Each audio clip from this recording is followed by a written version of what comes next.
think there's a frustration globally that religion has not done its job. And I think the world is getting sick and tired of that. They're tired of picking up the paper and seeing that in the name of God, these people just killed these people and nobody's talking to each other. The forces of evil certainly are connected. And I think it's about time that the forces of good get connected locally as well as globally.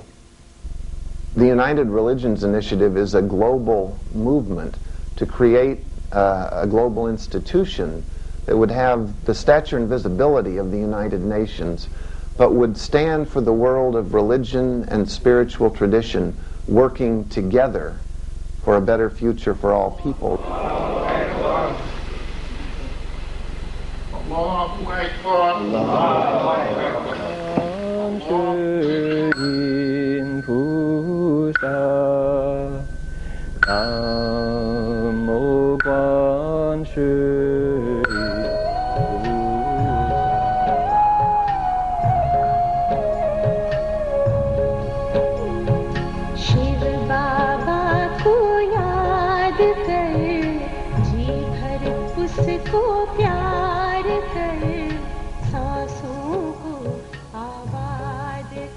We will have to stop talking about creating a new model of religions coming together, and we will have to be that model.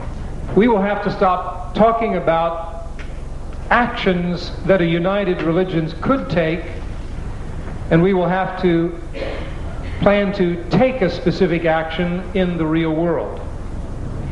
How can anyone believe that we matter if we never demonstrate that we can make a difference? Thus, we must plan a ceasefire for the peoples of... The meeting at Stanford is the United Religions Initiative third annual Global Summit. People from all over the world and from all different faith traditions have gathered to work together for a week. Number one, to produce the first draft of the United Religions Charter that will be circulated around the world during the coming year. Secondly, to imagine how we can live together into 72 hours of peace at the turn of the millennium, a peace that would be called for and enacted first of all by the world's religions. And finally, to ask how we can spread more and more into the different regions of the world this movement to create interfaith, interreligious cooperation to work for the good of all people. I come here because I believe in this project with all my heart. And I believe that it's God's project and that I want to be part of it.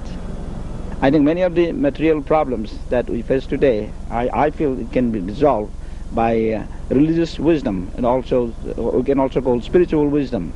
The United Religions, in my view, is a very important and it's a body that is very necessary, since it represents to me that URI means that it is you who are I, and I am that is you. As individuals, as communities, as religions, as nations, you see there are too many lines that we have drawn across.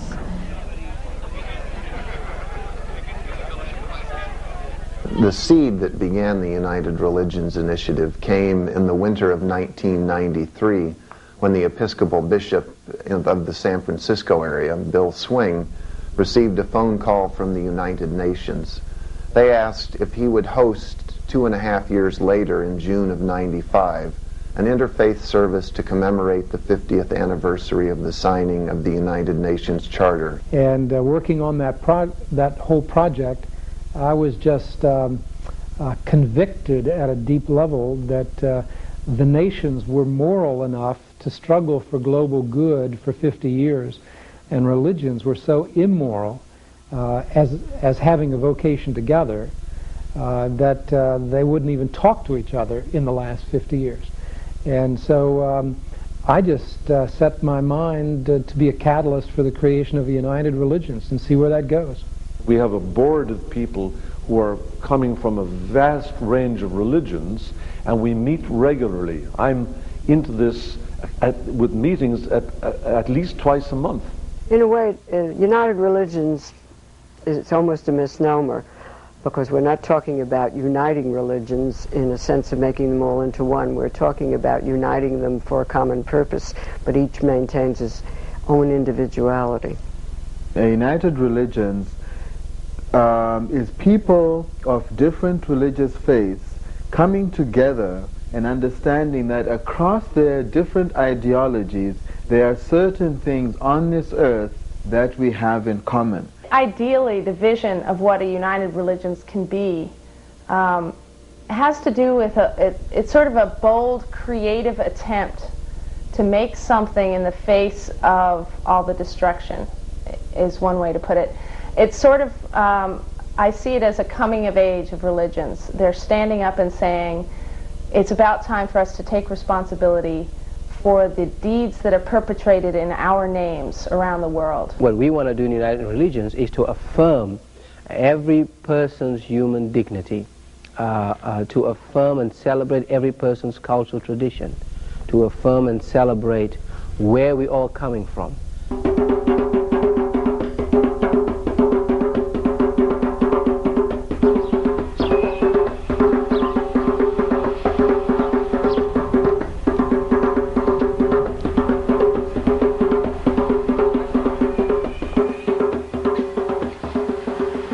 Getting beyond the notion that one religion or another is the word is the hardest job of all, because people's beliefs are very close to them and they feel very strongly about them.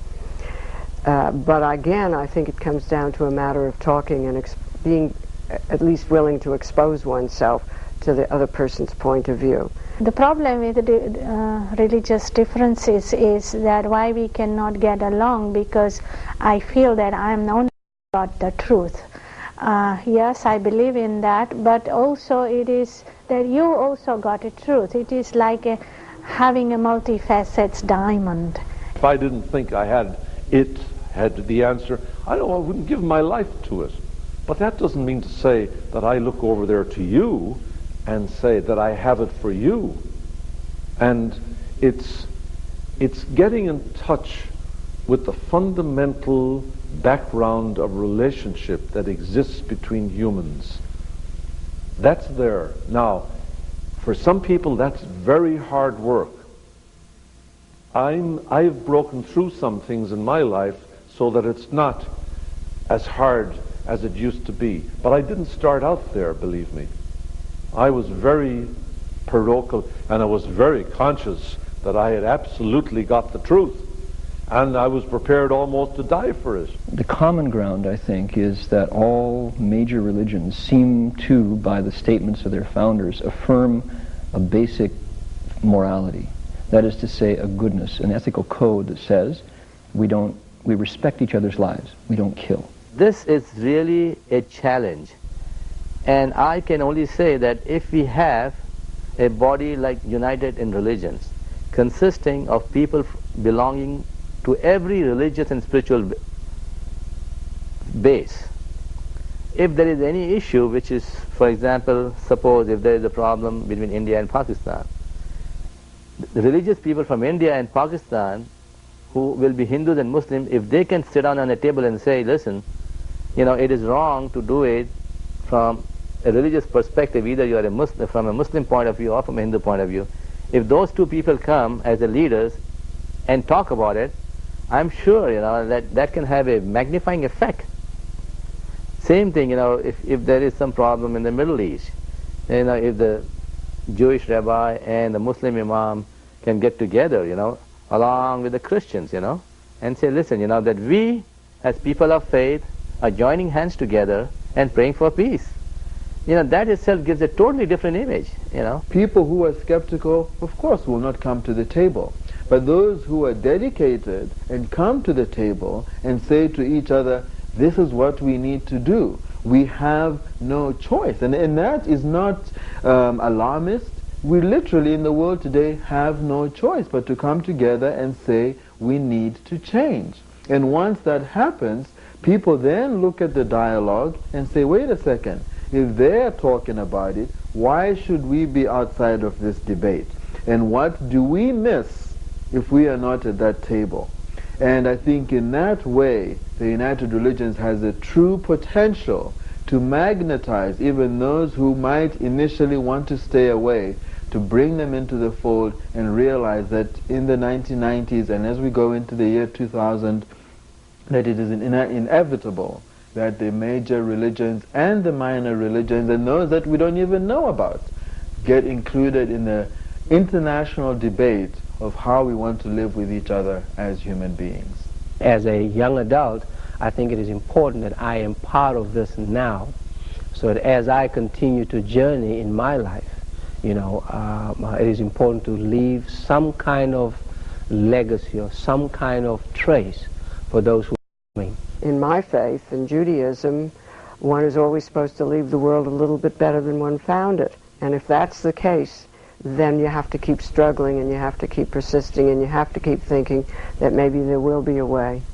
Over 1 million people on this earth now who have heard this vision, who have felt it connect with the deepest and best within their own religious traditions, Jews and Muslims and Christians and Buddhists and Zoroastrians, Jains, Baha'is, and on, people who have said, yes, we want to help bring about the day where religion is a cause for peace, not for separation and violence, where religion can help address the pressing problems that face humanity as we move into a new century and a new millennium. We started in 1996 in June. We had 55 people. Today we have probably between 2 and 3 million people. We want to have 60 million people by the year 2000, and I think we're right on line. I don't think it's going to be as long as we think it might take. I would say that in the next 15 years or so, we'll all be saying, how can we imagine a time when there wasn't a united religions? It's such a sort of an obvious idea. There's no doubt in my mind that this will not succeed. It has to succeed, and we will make it succeed.